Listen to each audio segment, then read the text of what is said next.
హనుమకొండ జిల్లా భద్రకాళి ఆలయంలో శాకంబరి ఉత్సవాలు ఘనంగా జరుగుతున్నాయి. ఆలయంలో సంపూర్ణ శాకంబరిగా భద్రకాళి అమ్మవారు భక్తులకు దర్శనమిస్తున్నారు. ఆషాఢ శుద్ధ పాడ్యమి నుంచి ప్రారంభమైన శాకంబరి ఉత్సవాలు ఇవాళ 15వ రోజు కొనసాగుతున్నాయి. పలు రకాల కూరగాయలు, ఆకుకూరలు, ఫలాలతో అమ్మవారిని అలంకరించారు అర్చకులు.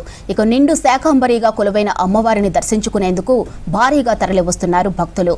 అమ్మవారు ఆలయ అలంకారం కోసం 10 టన్నుల 72 రకాల కూరగాయలు, ఆకుకూరలు, పండ్లను వినియోగించారు.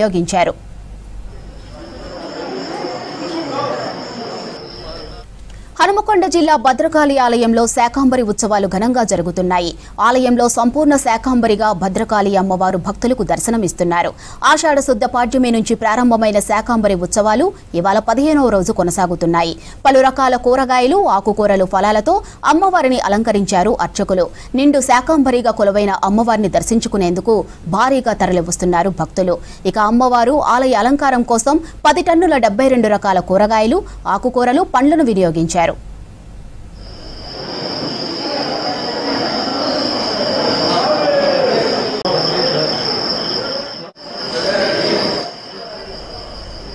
హనుమకొండ జిల్లా భద్రకాళి ఆలయంలో శాకంబరి ఉత్సవాలు ఘనంగా జరుగుతున్నాయి.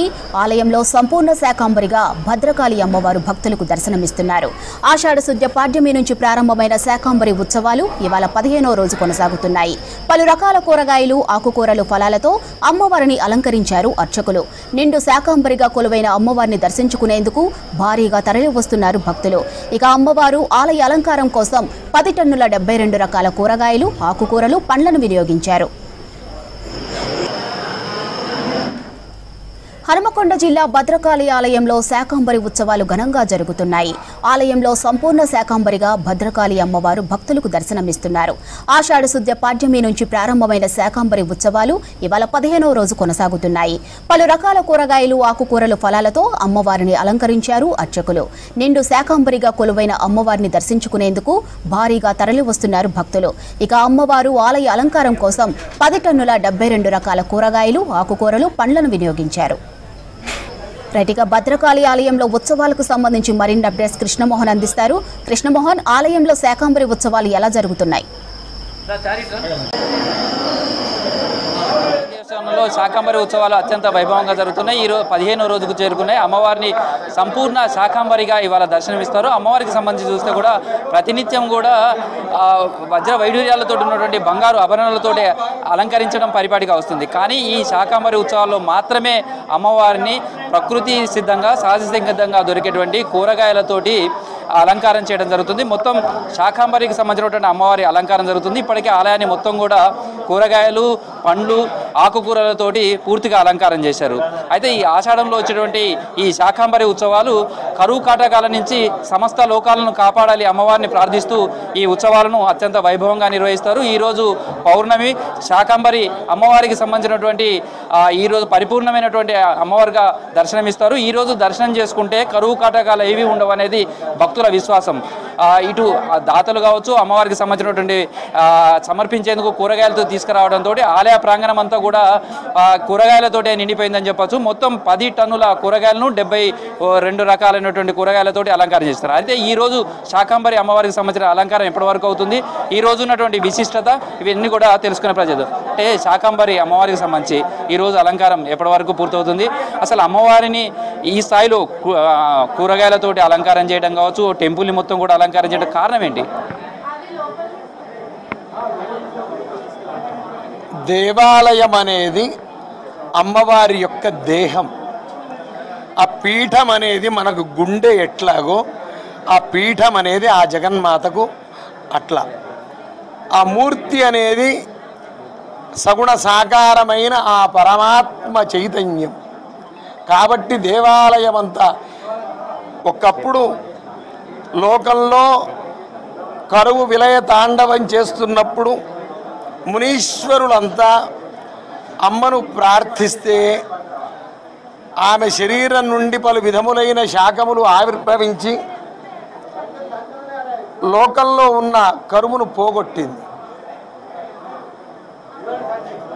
అప్పటి నుంచి ఆమెను శాకంభరి అని అన్నారు. ఆ శాఖములు ఎలాంటివట? ప్రజలకు జ్వరము ముసలితనము రానివ్వవట. మరి ఈ గ్రీష్మ ఋతువులోనే ఈ శాకంబరి ఉత్సవాన్ని అమ్మవారికి ఎందుకు చేయాలి? నాట్లు జరిగి విత్తులు విత్తే సమయం ఇది.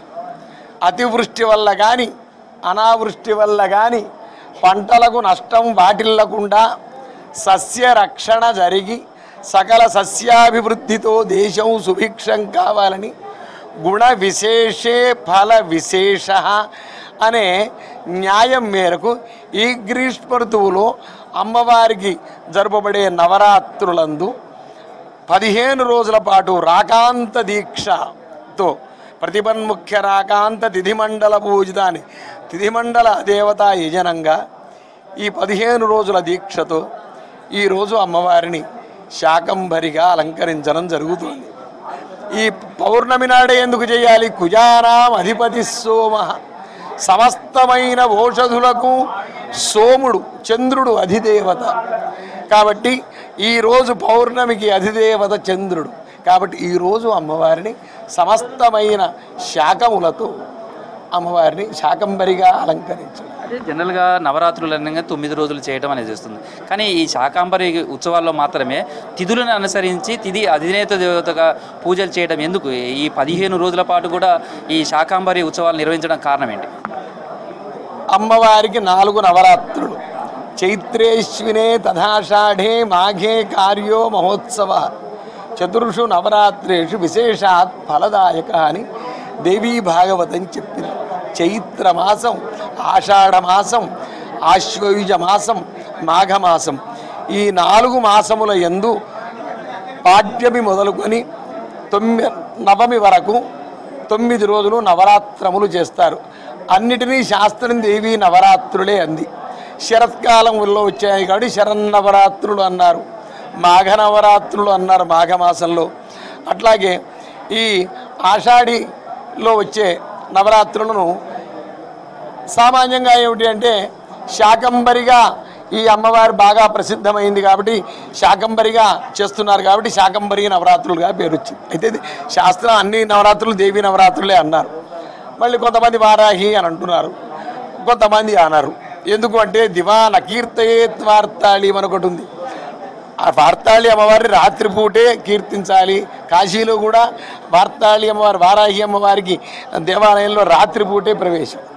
అందుకోసం మళ్ళీ లలితా సహస్రనామ భాష్యకర్త భాస్కరరాయల వారి సంప్రదాయం ప్రకారం 15 రోజులు ఈ నవరాత్ర వ్రతం తిథిమండల దేవతా యజన పురస్సరంగా చేస్తారు. మనకు జ్యోతిష్శాస్త్రం ప్రకారం సంవత్సరానికి 2 అయనములు, మన 6 ఋతువులు, 12 మాసములు, మాసానికి 2 పక్షములు, పక్షానికి 15 రోజులు, పాడ్యమి, విధియ, తదియ, చవితి, పంచమి, షష్ఠి, సప్తమి, అష్టమి, నవమి, దశమి, ఏకాదశి, ద్వాదశి, త్రయోదశి, అట్లా. పాడ్యమికి అగ్ని అధిదేవత. ఇప్పుడు ఈ కూరగాయలన్నీ కూడా అలంకారం చేశారు, అమ్మవారిని చేశారు. ఈ కూరగాయలన్నింటినీ మళ్ళీ భక్తులకు ప్రసాదంగా ఇస్తారా? ఎప్పుడు ఎట్లా చేస్తారు? ఇప్పుడు ఈ కూరగాయలన్నింటి దర్శింపవచ్చిన భక్తులకు ప్రసాదంగా ఒక్కొక్కటి అట్లా ఇచ్చేస్తూ ఉంటాం క్రమక్రమంగా. అయితే ఆషాఢ శుక్ల పౌర్ణమిని గురు పౌర్ణమిగా చేస్తారు. వేద మహర్షిని పూజించడం కానీ అసలు అంటే వేదవ్యాసులను ఈ రోజుకున్నటువంటి ప్రాముఖ్యత ఏంది? గురు పౌర్ణమిని ఏ విధంగా చేసుకోవాలి? వేదవ్యాస జయంతి ఈరోజు. ఎందుకంటే వేదములను విభజించిన వాడు అష్టాదశ పురాణకర్త. వేదం ఏం చెప్తుంది? సత్యం వద ధర్మంచర అని వేదం చెప్తుంది. పురాణాలు ఎట్లా కథలుగా? సత్యానికి హరిశ్చంద్రుడు సత్యవ్రతం, ఎన్ని కష్టాలు వచ్చినా సత్యాన్ని ఎట్లా వీడలేదు హరిశ్చంద్రుడు. ధర్మానికి విగ్రహం, రామో విగ్రహవాన్ ధర్మ, రాముడు ధర్మ విగ్రహం అని రామాయణ గాథ. ఇట్లా మనకు అన్నీ తెలుస్తూ ఉంటాయి. కాబట్టి ఆ వేదవ్యాసుడి జన్మోత్సవం కాబట్టి ఈరోజు ఆ వేదవ్యాసుడిని ఆరాధించడం వల్ల గురు పౌర్ణమిగా ప్రసిద్ధి చెందింది. ఈరోజు వేదవ్యాసుడిని పూజించడం వల్ల మనకు సకలమైన విద్యలు ప్రాప్తమవుతాయి. అవిద్య అనేది, అంధకారం అనేది తొలగిపోతుంది. ఈ రోజుతోటి శాకంబరి ఉత్సవాలు పరిసమాప్తమని చెప్పుకోవచ్చు. ఇప్పటివరకు అయితే రేపు మళ్ళీ నిజ స్వరూపంలో అమ్మవారు ఎప్పుడు దర్శనం చేస్తారు? రేపు తెల్లారేసరికి నిజ స్వరూపంలో అమ్మవారు వచ్చేస్తుంది. ఇది ప్రస్తుతం అయితే శాకంబరికి సంబంధించినటువంటి అమ్మవారి ఈ నవరాత్రులకు సంబంధించి అమ్మవారిని ఈ రోజంతా కూడా కూరగాయలతోటి అలంకారం చేస్తారు. మరోవైపు గురు పౌర్ణమి సందర్భంగా కూడా ఆలయాల్లో ప్రత్యేక పూజలు చేస్తున్నారు. తర్వాత ఉదయం నుంచి కూడా భక్తుల తాకిడి ఎక్కువగా ఉంది. అయితే అమ్మవారికి సంబంధించినటువంటి అలంకారం జరుగుతుంది. అలంకారం మొత్తం కూడా అమ్మవారిని కూరగాయలతోటి, పండ్లతోటి, అదేవిధంగా ఆకుకూరలు, రకరకాల ద్రవ్యాలతోటి అమ్మవారికి సంబంధించినటువంటి అలంకారం జరుగుతుంది. ఈ అలంకారం ఎప్పుడు పూర్తవుతుందా, అమ్మవారిని కనులారా ఎప్పుడు చూద్దామా అనేది భక్తులు వేచి ఉన్నారు. ఈ రోజు మొత్తం కూడా అమ్మవారిని దర్శనం చేసుకోవడానికి అవకాశం కల్పిస్తారు. అయితే ఈ 15 రోజుల పాటు కూడా దాదాపు 2.5 లక్షల వరకు భక్తులు హాజరయ్యారనేది అధికారుల అంచనా. దానికి తగ్గట్టుగానే ఈరోజు అంతకంటే ఎక్కువ మంది భక్తులు ఈ ఒక్కరోజే దర్శనం చేసుకోవడానికి వస్తారని అంచనా వేస్తున్నారు. దానికి తగ్గట్టుగా ఏర్పాట్లు కూడా చేశారు. సేమ్ టైంలో భద్రకాళి అమ్మవారికి సంబంధించినటువంటి విశ్వవ్యాప్తం చేసే ప్రయత్నంలో భాగంగా మాడవీధుల నిర్మాణం కూడా కొనసాగుతుంది. మాడవీధులకు సంబంధించిన నిర్మాణ నేపథ్యంలో కొన్ని కూల్చివేతలు చేయడం, తర్వాత వచ్చే భక్తులకు ఎక్కడ ఇబ్బందులు కలగకుండా రెయిన్ ప్రూఫ్ టెంట్లను కూడా వేశారు. తర్వాత భక్తులకు ఈసారి ఉచిత ప్రసాద వితరణ చేస్తున్నారు. అమ్మవారికి సంబంధించినటువంటి దర్శనానికి వచ్చే భక్తులకు ఎలాంటి ఇబ్బందులు కలగకుండా చేస్తున్నారు.